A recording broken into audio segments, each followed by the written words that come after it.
Report. We've got your rundown on the biggest headlines in the business of sports gambling for the week ending April 25th, 2025. I'm your host, Sigma Squirrel.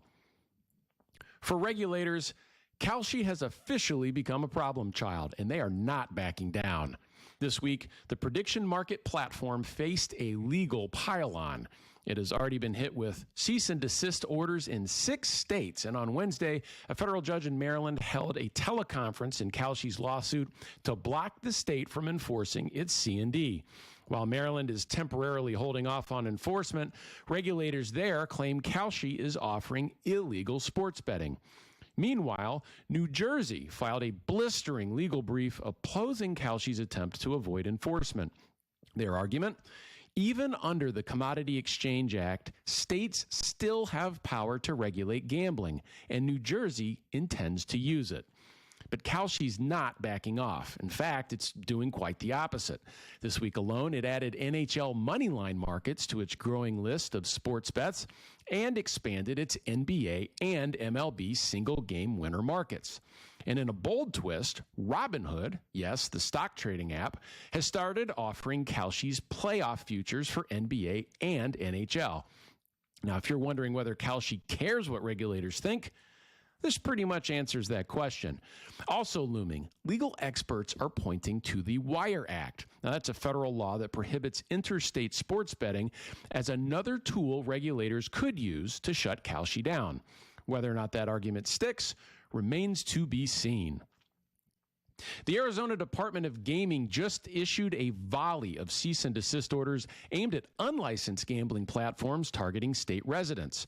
Among the named offenders is ProfitX, a peer-to-peer wagering exchange that listeners of this show use on the regular, and familiar offshore names like MyBookie and BetUS. These operators offer everything from slots to sports betting, and some are making the argument that the current state regulatory and tax frameworks stifle innovation in the regulated space. It's one of the strongest enforcement moves we've seen from a state in 2025, and a clear reminder that unregulated gambling isn't flying under the radar anymore. A group of Wharton MBA students made waves this week with a public proposal. Penn Entertainment should exit its deal with ESPN by 2026. Their argument? Penn is paying $150 million a year to license the ESPN name, but not getting enough value in return. Instead, the students recommend rebranding the product under Penn's own name and using the saved money to invest in tech and product development. It's a harsh spotlight on the ESPN Bet rollout, which has underperformed expectations across multiple states. The students compared the ideal model to Bet Rivers, a smaller footprint, solid tech, and a stronger online casino presence. Is Penn really getting $150 million a year in brand lift from ESPN? Right now, it doesn't look like it. Over in New York, a new bill from Assemblyman Robert Carroll would shake up how sports books operate in the Empire State. This proposal would, among other things, cap how much a user can bet in a single day, limit the number of deposits they can make in a single day, and ban advertising terms like bonus, bonus bet, no sweat, and odds boost. It would also restrict the times when sportsbook ads can be shown. Now, this is part of a broader trend we've been tracking, a growing legislative pushback on the normalization of sports betting promos and engagement strategies.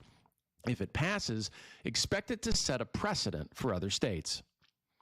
This week, Nebraska lawmakers declined to advance a ballot referendum that would ask voters to legalize mobile sports betting in 2026. That means the effort is dead, at least for now, unless a citizen-led initiative steps in to revive it. Currently, Nebraska only allows in-person betting at licensed casinos, and even that has been slow to roll out. Proponents of mobile betting say they are not giving up, but the legislative route is closed for the moment. Whether sportsbooks get behind a grassroots push remains to be seen.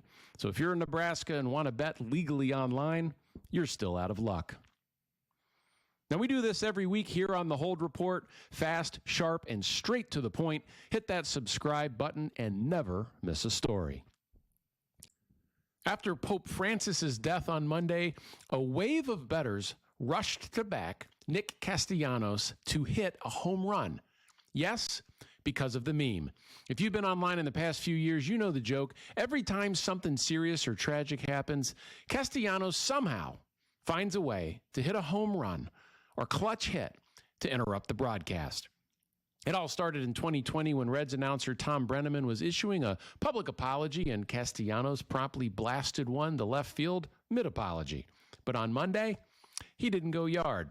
Maybe, just maybe, that meme is over.